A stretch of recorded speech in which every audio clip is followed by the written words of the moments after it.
at all, I think they're doing very well. But as you know, every organization is capable of making mistakes, and human beings are human beings. Is it possible that in this particular incident, someone screwed up?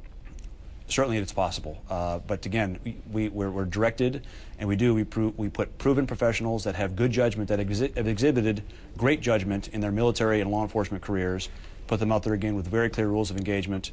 Every morning before they go outside the wire, they get a mission brief, what they're doing, who they're protecting, where they're going, intel, who to be on the lookout for.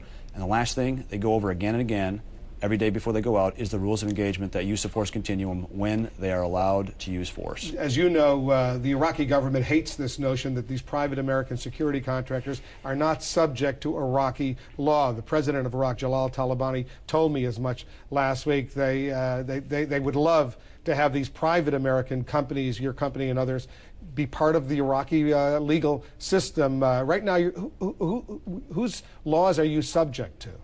Well, in the ideal sense, we would be subject to the Iraqi law, but that would indicate that there was a functioning Iraqi court system where Westerners could actually get a fair trial.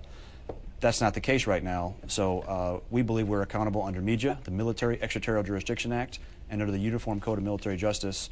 It was extended in 2004 to include anyone working as a contractor on behalf of a DoD contingency operation. The State Department is saying they're now going to send monitors out to oversee what your guys are doing, have video cameras put into the Humvees, the other armored vehicles that you go out to take diplomats around. Is that a good idea?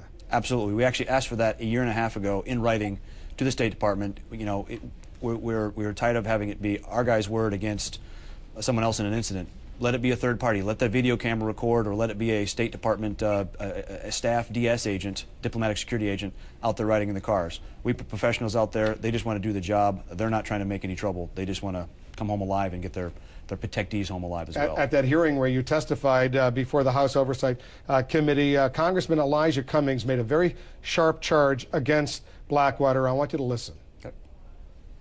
Blackwater appears to have fostered a culture of shoot first and sometimes kill, and then ask the questions. Blackwater has been involved in at least 195 escalation of force incidents since 2005, an average of 1.4 shooting incidents per week.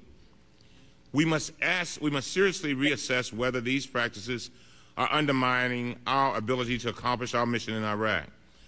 You want to respond to the Congressman? Sure, but put that in the context of more than 16,000 PSD-type missions, personal security details, where they're leaving the protected area, going and doing an escort of a government official trying to stitch the fabric of Iraqi society back together. You know, our guys don't get to choose what venues they have to go to. They have to go to the same venues again and again, directed by the State Department. It's impossible to run. There's only so many variables of how you're going to get to that route, which means you end up running a gauntlet. Sometimes the bad guys choose to attack. Let me just give you an example of what a week was for the guys working in Baghdad before the September 16 incident. On the Monday before, had a helicopter shot down, a medium lift, shot down by an RPG, a very skilled pilot. One of your helicopters? One of our helicopters. Very skilled pilot of ours landed a helicopter, auto-rotated it. 4 of our guys were injured, but at least all of them walked away. 2 days later, complex roadside bomb attack. A big IED went off. It was an Iranian IED, an explosive form penetrator, the kind that goes through mostly any armored vehicle, hidden in watermelons by the side of the road, followed by massive small arms fire. 2 guys had to go to medevac. 2 days later, another small arms ambush on the road. There's no doubt that the dangers are obviously again, very prevalent in Iraq. Let me talk a little bit about the company, your company, Blackwater. And these numbers are staggering. Back in 2001, Blackwater's federal contracts with the U.S. government, about $736,000. It's gone up every year since. Last year, 2006, half a billion dollars, $593 million. You've had a total of over $1 billion in federal contracts since 2001. It's an enormous success story. But what's fueling this outsourcing, if you will, of what should be military or law enforcement services outside of the government? I started the business after I came out of the SEAL teams, stationed on the East Coast. Navy SEAL teams. Right, U.S. Navy SEAL, and built a private training facility for special operations units, for SWAT teams, those kind of people. We built a mock high school after the Columbine problem to teach SWAT teams how to go in and solve those very complex problems. our first big volume customer was the U.S. Navy, came to us after the coal. So it was not 9/11 was a turning point for the business. It was actually the bombing of the coal, October of 2000, actually 7 years ago, right about now.